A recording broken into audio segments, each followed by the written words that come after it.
started. Welcome to SPA Assignment Part 1, presented by Sriram, Murali, and Praveenas. As a part of this video log, we will be covering the design architecture and the processes regarding the community app we have created for social members who would be able to present their contents, images, and videos and comments. This is a scalable system which would support million users, and we have provided services on one-to-one and one-to-many connections over the messenger. And moving on to the requirement features, the functional features would include 13 main features, primarily on three main things that will be contributing is to create new posts and share it with their friends, and to add comments and communicate and share those posts and comments to other users. And the members of this particular community would be able to chat among each other. So these are the three major functionalities we have picked up as a part of this architecture. Over to you, Srinath. Yeah. We identified three main use cases: member, admin, and system. Members can able to post the content. Admin is mainly for responsible for blocking and unblocking that users. Systems mainly responsible for sending the notifications for new messages, friend request, etc. As explained earlier slides, this is that UML typical representation of that use case. Non-functional requirements. Our system should able to generate that any new user feeds in real time. Maximum latency should be less than 2 seconds, and post should not take more than 5 seconds. Acceptable latency of the timeline generation should be less than 200 milliseconds. Since it's a social media app, consistency can take a hit. And the capacity estimations, it's like assuming that 300 million daily users and 1.5 billion news feed requests per day, which is being equal to 70,500 requests per second.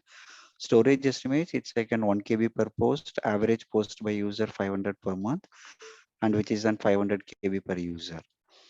And this is the architecture diagram, typical representations for the social media app. We talk about as a main scenario post API, how to post the content. The user request to the internet gateway, pass through that internet gateway, and then it will hit that load balancer. Load balancer identify that API management service, and then it will pass the request to that post API content, and then it will go and hit the database. Here, note that the database has been partitioned based on the different factors, and also post that content to the Kafka. And then that some of the Azure functions kind of an backend processor will process that message and put it back to that Redis cache, so that the request can be served from that cache from the next time onwards.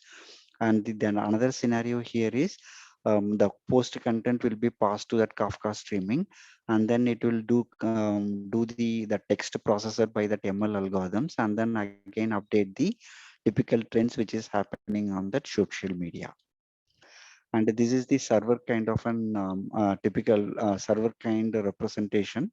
The user here will request that web servers and hit that application servers. It hit the cache if it is not available, and then it will get from this and DB.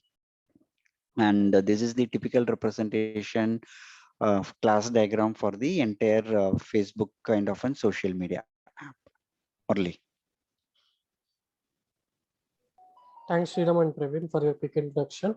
So I'll be discussing about the chat functionalities. Chat should be able to support many things. One is one-to-one chat, group chat. They can able to exchange the text, images, videos also. Read receipt option and all last seen functionality should be included. Along with that, user profile and the group profile should be maintained for that user base access. And the non-functional should be like there should not be any latency. Latency must be 0, and there should not be any lag.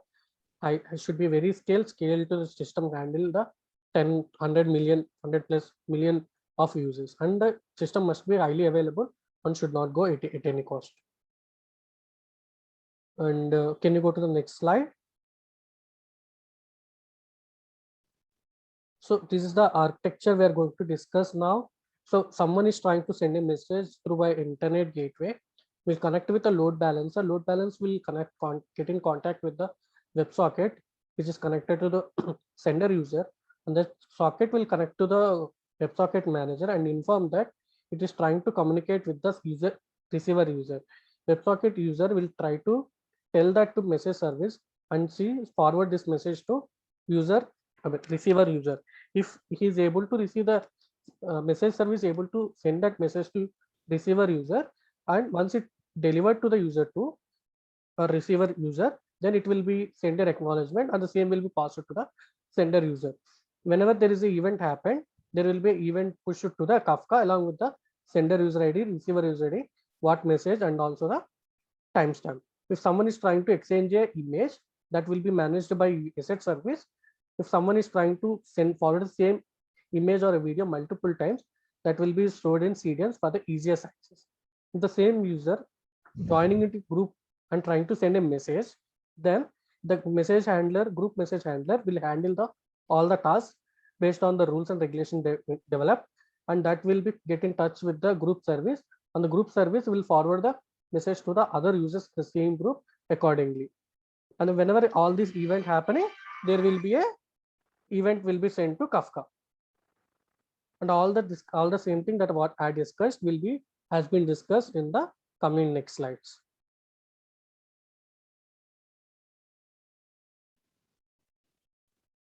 I've divided the whole process into 3 different steps, and the same has been discussed.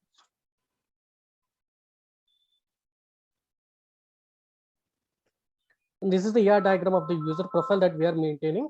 This is the ID and the name, phone number, email ID, password, and the timestamp of joining date. When if we have uploaded any profile picture, we store that in a S3 bucket along with the picture ID. And the message service. This message service is used to store the message and route the message to other user. Will store the messages using a message ID. The person who is sending the ID message, and the receiver ID who is receiving this message. The format of the message is a text format, image, or video format. Status of the message, whether it's sent, delivered, or read, and timestamp of each stages. That's how we are going to implement the chat functionality. Thank you. Stopping the recording.